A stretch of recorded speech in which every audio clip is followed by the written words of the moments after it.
Many of us can relate to the sense and experience of feeling alone as we shed the matrix cultural social programming and sincerely start to seek truth.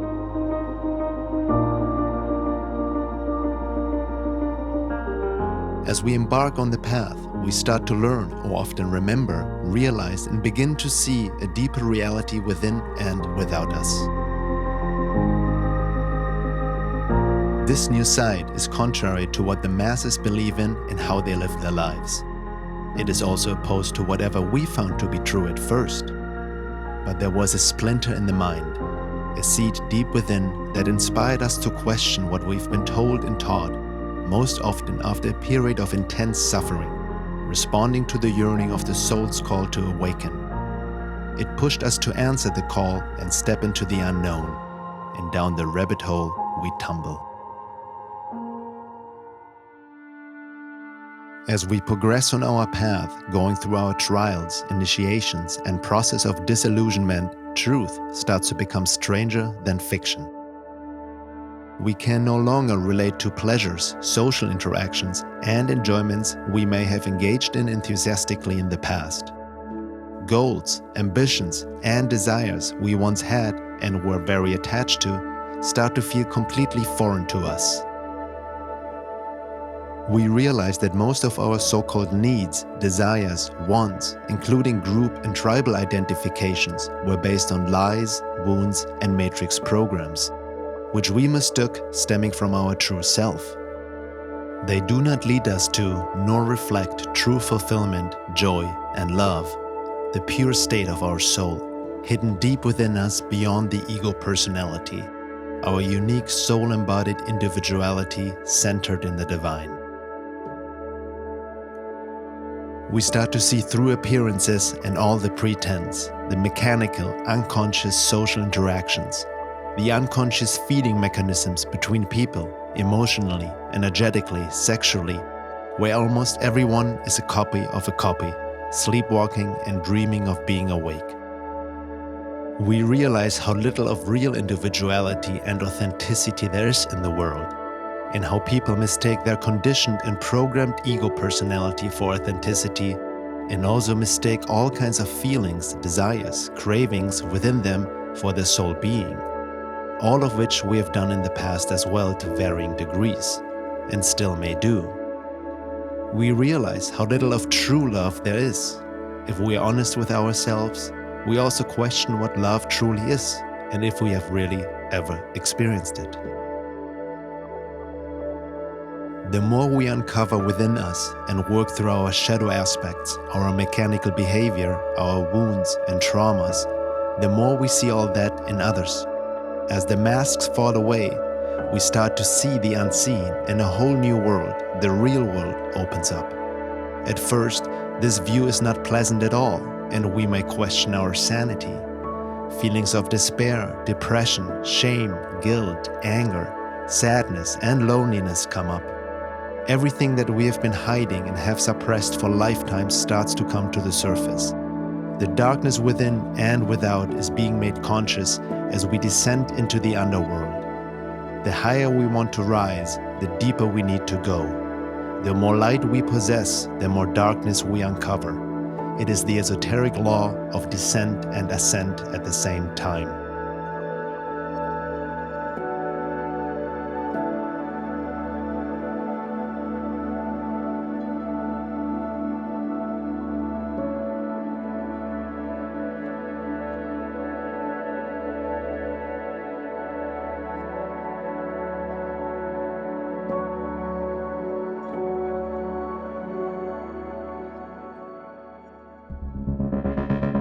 If we are sincere in our process, we start to realize that we cannot blame others or anything externally anymore. We are asked to take full self-responsibility with radical self-honesty. The more we awaken, the more we are also confronted with the illusion of control the ego likes to cling to. There is something else, a higher divine force that is pulling us out of inertia and sleep, asking us to surrender to it, while at the same time, the lower forces of nature want to keep us chained to our past, our wounds, programs, and identifications trapped in the victim blame cycle. The occult adverse forces tag into our lower nature, using temptations, ego hooks, and thought injections, targeting our blind spots and wounds to keep us plugged in the matrix. Ultimately, we realize that the battle is, and always has been, through us. We then also start to see and sense the mighty occult hyperdimensional forces beyond our five-sensory cognition that manipulate not only us, but all people like puppets with strings attached. We realize that there's something else hidden from the mind of ordinary consciousness that controls and manipulates human beings from occult realms. Something that feeds on humanity and keeps us in a frequency prison of fear and survival-based egoic service to self-consciousness. We also start to see the wounds and traumas people carry, masked and armored under a thick social mask, disconnected from their bodies. In fact, we begin to see how most people suffer deep inside, but don't know that they are suffering, for all the attention and energy is used to escape it via disassociation and then externalizing or suppressing their pain to avoid the discomfort of feeling it within. Like unconscious drug addicts, most people are constantly looking for a fix, trying to fill a bottomless hole and always looking for love, fulfillment, and happiness externally, just like we have done in our unconscious sleeping state, dreaming of being awake. We then start to encounter humans who don't seem to have a soul, but are empty shells, occupied by something else. The eyes always give it away, all of which becomes more obvious as we cleanse our perception via internal work. We don't get fooled by appearances anymore. We begin to see via inner vision, and our guidance comes more and more from within, not influenced by the group hive mind or the conditioned mind with all its fragmented thought loops. We let go of comparison, ambition, and competition and surrender to our soul's calling to unite with the divine. However, not only do we experience isolation and loneliness, pulling back more and more from exterior life, we also become subjected to the projections and attacks of people still wandering in the wilderness of the collective matrix program.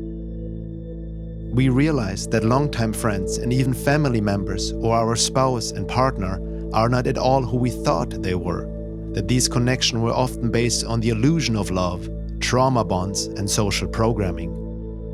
We realize how we mistook love for all kinds of behaviors, feelings, and things that are not love but were based on wounds and unconscious feeding mechanisms. When we tell others about our discoveries and realizations, we are most often met with ridicule, made fun of, or even attacked and shamed. We are being told that we are negative, crazy, and live in fear or engage in fear-mongering, when, in fact, this reaction is their unconscious fear of the truth projected onto us. It is their false mechanical ego personality trying to protect itself from disillusionment with occult forces working through them, using them as unconscious matrix agents and attempting to keep us from awakening, speaking truth, and anchoring the divine force. Hence, we also realize that we cannot possibly take anything personally anymore, because it is not them doing anything. Moreover, we also recognize that these attacks and interferences serve a teaching function in the bigger picture of the evolution of consciousness and in the process of our unique soul evolution, for all there is are lessons.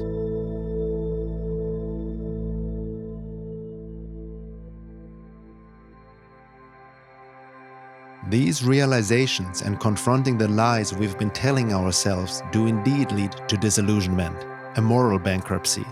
It's the necessary death everyone has to go through to be reborn in the true self. It is the way out of the matrix.